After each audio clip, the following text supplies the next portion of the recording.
گلگت بلتستان میں سیلابی ریلوں سے تباہ کاریاں جاری، صبح بھر میں 9 افراد جام بحق، 2 خواتین اور 2 بچے بھی شامل، درجن سے زائد افراد زخمی، 10 سے 12 افراد تاحال لاپتہ۔ ترجمان صوبائی حکومت کے مطابق 500 سے زائد گھر، 27 پل اور 22 گاڑیاں سیلاب کی نظر، 12 کلومیٹر سے زائد سڑکیں تباہ، ہزاروں فٹ عمارتی لکڑی اور درجنوں مویشی خانے پانی میں بہہ گئے۔ ضلع دیامر سب سے زیادہ متاثر، امدادی سرگرمیاں جاری، پاک فوج اور جی بی اسکاؤٹس کا بھرپور ریسکیو آپریشن، 300 سے زائد سیاحوں اور مسافروں کو بچا لیا گیا۔ لاپتہ افراد کی تلاش کے لیے سرچ آپریشن جاری۔ سانحہ چلاس میں جام بحق عبدالہادی کی میت لودھرا پہنچا دی گئی، نماز جنازہ کچھ دیر بعد ادا کی جائے گی۔ یورپی یونین کے سفیر کی وزیر اعظم سے الوداعی ملاقات، پاکستان اور یورپی یونین کے درمیان ملکی سیاسی پیش رفت سمیت اہم امور بھی زیر بحث آئے۔ شہباز شریف نے پاکستان میں 2022 کے سیلاب کے دوران یورپی یونین کی مدد کو یقینی بنانے میں سفیر کی کوششوں کو سراہا۔ کہا یورپی یونین پاکستان کے ساتھ اپنے تعاون کو مزید مضبوط بنانے کے لیے پرعزم ہے۔ شہباز شریف سے ڈاکٹر عافیہ صدیقی کی ہمشیرہ ڈاکٹر فوزیہ صدیقی کی ملاقات، وزیر اعظم نے ہر ممکنہ قانونی اور سفارتی مدد فراہم کرنے کی یقین دہانی کرائی۔ وزیر اعظم نے کہا کہ ڈاکٹر عافیہ صدیقی کے معاملے میں کسی طور پر غافل نہیں۔ سینٹ کا اجلاس جاری، اجلاس میں اسرائیل کی پارلیمنٹ کی جانب سے فلسطین کے خلاف قرارداد منظور کرنے پر مذمتی قرارداد پیش، سینٹ نے متفقہ طور پر منظور کر لی۔ اسرائیل مغرب کی ناجائز ریاست ہے، سینیٹر پلوشہ خان کا ایوان میں اظہار خیال، کہا اسرائیل مغرب کی ناجائز ریاست ہے، اللہ کی عدالت میں ہم سب کو جواب دینا ہوگا۔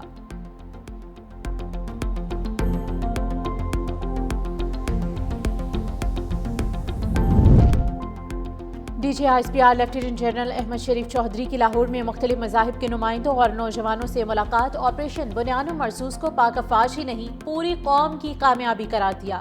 کہا وطن کے روشن مستقبل میں نوجوانوں کا کردار کلیدی ہے، قومی یکجہتی دشمن کے لیے ناکامی کی ضمانت ہے۔ پاکستان ایک پرامن اور ترقی پسند ملک ہے، بین المذاہب ہم آہنگی ہماری قومی طاقت کی بنیاد ہے، قوم دشمن کے خلاف ہمیشہ سیسا پلائی دیوار بنی ہے۔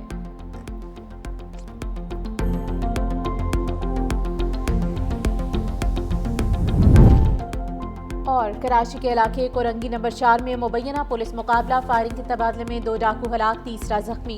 پولیس کے مطابق مشتبہ افراد کی پولیس کو دیکھتے ہی فائرنگ، جوابی کارروائی میں 2 ملزمان مارے گئے۔ لاہور میں 1، گجرانوالہ میں بھی پولیس مقابلے، 2 ڈاکو مارے گئے۔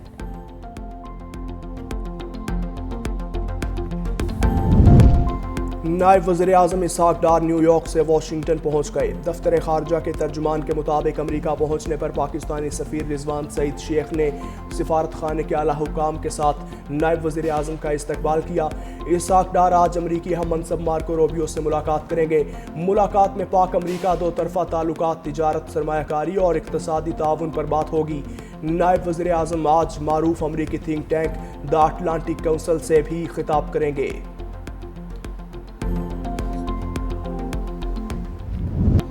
D G I S P R lieutenant general Ahmed Sharif Chaudhry کی لاہور میں مختلف مذاہب کے نمائندوں اور نوجوانوں سے ملاقات، آپریشن بنیان مرصوص کو پاک افواج ہی نہیں پوری قوم کی کامیابی قرار دیا۔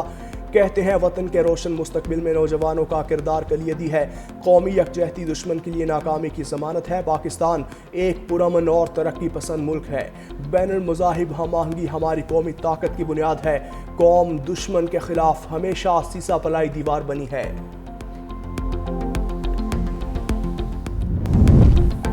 سیکیورٹی فورسز کی امن دشمنوں کے خلاف کارروائی، مستونگ میں سیکیورٹی فورسز کا آپریشن، 3 دہشت گرد ہلاک۔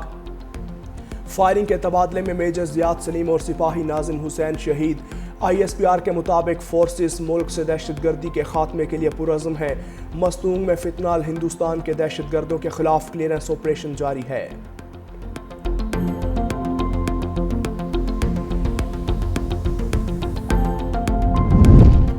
راولپنڈی بڑی تباہی سے بچ گیا، سی ٹی ڈی اور حساس اداروں کی مشترکہ کارروائی، فتنہ الخارج کا انتہائی خطرناک دہشت گرد موسیٰ گرفتار، ترجمان کے مطابق دہشت گرد کے قبضے سے بھاری مقدار میں بارودی مواد، hand grenade, fuse wire, detonators, اسلحہ اور گولیاں برآمد۔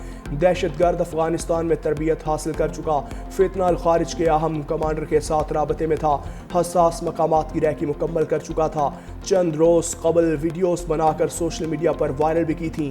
دہشت گرد کے خلاف مقدمہ درج۔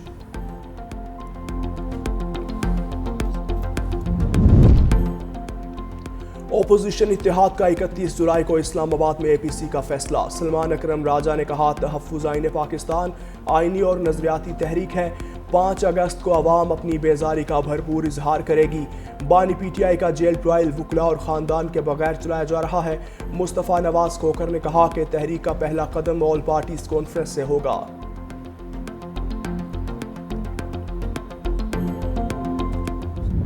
چینی مافیا ملک بھر میں بے لگام، سستی چینی عوام کا خواب، پنجاب میں مہنگائی کنٹرول کرنے والی پیرا فورس ناکام، کراچی میں پرائس کنٹرول کمیٹیاں بھی چینی کی قیمتوں پر قابو نہ پا سکیں، کراچی میں چینی 180 سے 185 روپے کلو میں بکنے لگی، پنجاب میں مانے چاہے ریٹ چینی 200 روپے کلو تک فروخت ہونے لگی، شہریوں نے مٹھاس چھیننے جانے پر حکومت کو کڑوی کڑوی سنا دیں۔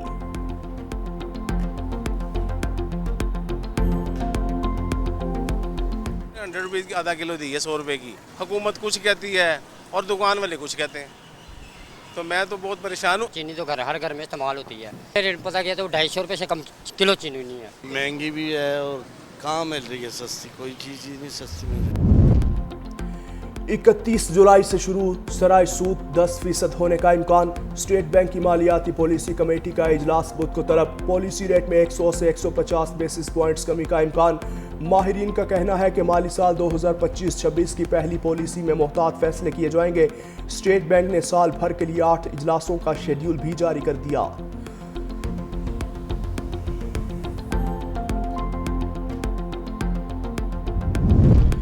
وزیر اعلیٰ سندھ مراد علی شاہ سے ورلڈ بینک کے اعلیٰ سطح وفد کی ملاقات، 4.01 ارب ڈالر کے فعال ترقیاتی منصوبوں، سیلاب متاثرین کی بحالی سمیت مختلف منصوبوں پر پیش رفت کا تبادلہ خیال۔ وزیر اعلیٰ سندھ مراد علی شاہ کا ورلڈ بینک کی معاونت پر اظہار تشکر، کراچی اربن موبیلٹی پروجیکٹ کے لیے $170 ملین اضافی فنڈز اور پروکیورمنٹ آفیسر کی فوری تعیناتی کا فیصلہ۔ وزیر اعلیٰ سندھ نے سماجی تحفظ کے منصوبے کے لیے بھی 1 سال کی توسیع مانگ لی۔ وزیر اعلیٰ سندھ سید مراد علی شاہ کا کہنا تھا کہ 21 لاکھ میں سے 20 لاکھ متاثرہ گھروں کی تصدیق کا عمل مکمل ہو چکا، 6 لاکھ سے زائد گھر تعمیر مکمل، 3 لاکھ خواتین کو زمین کی ملکیت، 10 لاکھ نوکریاں دی جا چکی ہیں۔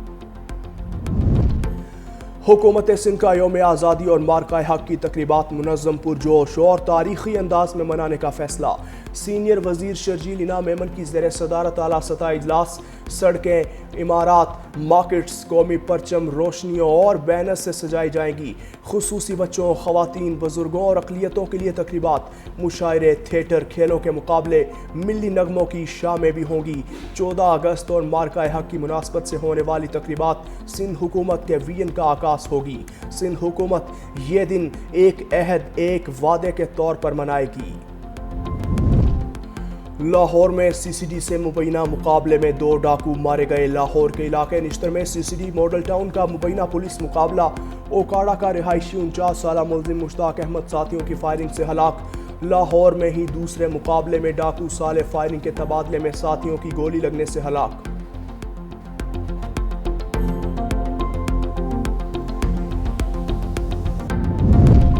لاہور پولیس کے اہلکاروں نے سی سی ڈی کے نام پر شہریوں کو لوٹنا شروع کر دیا۔ رائیونڈ میں پولیس اہلکاروں نے 2 نوجوانوں کو اغوا کیا، 25 لاکھ تاوان کا مطالبہ کیا، خود کو سی سی ڈی اہلکار ظاہر کر کے نوجوان کو حبس بیجا میں رکھا، منشیات فروش ظاہر کر کے زبردستی ویڈیوز بنوائیں۔ متاثرہ خاندان نے 6,75,000 روپے دے کر موویوں کو بازیاب کروایا۔ کانسٹیبل توقیر، عاقب اور محمد علی کے خلاف مقدمہ درج، گرفتار کر لیا۔ اہلکاروں سے تفتیش جاری ہے، موبائل فون قبضے میں لیے گئے۔ سابق بھارتی فضائیہ آفیسر نے بھارتی ایئر ڈیفنس کی قلعی کھول دی۔ ہرجیت سنگھ نے انکشاف کیا کہ بھارتی ایئر ڈیفنس نظام ایک کھلا مذاق اور افسوسناک کہانی ہے۔ افسران شدید ذہنی دباؤ اور نفسیاتی مسائل کا شکار ہیں۔ جدید ٹیکنالوجی کے دور میں بھارتی توپیں بیکار ہو چکیں، ڈرونز ناقص اور ریڈار چلانا بھی خطرہ تصور کیا جاتا ہے۔ ہرجیت سنگھ نے بھارتی فوج کے اندر افراتفری، فیصلہ سازی کی ناکامی اور اندرونی کمزوریوں کو بے نقاب کر دیا۔ پاکستان کی اسرائیل کی غیر قانونی کارروائیوں پر شدید مذمت۔ ترجمان دفتر خارجہ کا کہنا ہے کہ مغربی کنارے میں اسرائیلی اقدامات عالمی قوانین کی خلاف ورزی ہیں۔ ایسی کارروائیاں خطے کے امن کے لیے خطرہ ہیں۔ پاکستان کا عالمی برادری سے اسرائیل کو جواب دہ ٹھہرانے کا مطالبہ۔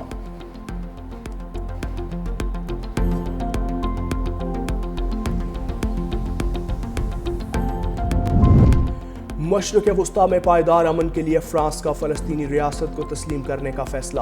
فرانسیسی صدر میکرون کی جانب سے فلسطینی صدر محمود عباس کو لکھا گیا خط سوشل میڈیا پر وائرل۔ فرانس کے صدر نے کہا فلسطینی ریاست قبول کرنے کا باقاعدہ اعلان ستمبر میں اقوام متحدہ کی جنرل اسمبلی سے اپنے خطاب میں کریں گے۔ ہمیں فوری جنگ بندی، تمام یرغمالیوں کی رہائی اور غزہ کے عوام کے لیے بڑے پیمانے پر انسانی امداد کی ضرورت ہے۔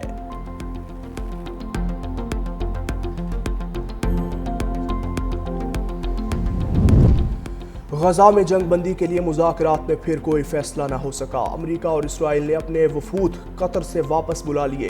امریکی ایلچی اسٹیو وٹکوف نے کہا کہ حماس کے تازہ رد عمل کے بعد مشاورت کے لیے اپنی ٹیم کو بلایا گیا۔ اب یرغمالیوں کو گھر لانے کے لیے متبادل آپشنز پر غور کریں گے۔ اسرائیل نے پہلے کہا تھا کہ اس نے حماس کی جانب سے اپنا رد عمل پیش کرنے کے بعد مشاورت کے لیے اپنے مذاکرات کاروں کو واپس بلا لیا۔ مزید بولے فلسطینی گروپ کا موقف واضح طور پر غزہ میں جنگ بندی تک پہنچنے کی خواہش کی کمی کو ظاہر کرتا ہے۔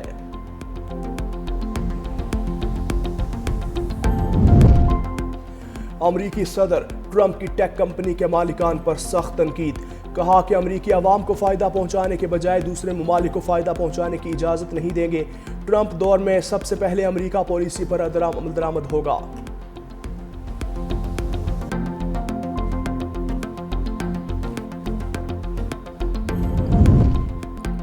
اور شاہین وائٹ واش سے بچ گئے۔ پاکستان نے تیسرا ٹی20 میچ جیت لیا۔ شاہینوں نے جیت کے لیے 189 رنز کا ہدف دیا۔ بنگال ٹائیگرز 104 رنز پر ڈھیر۔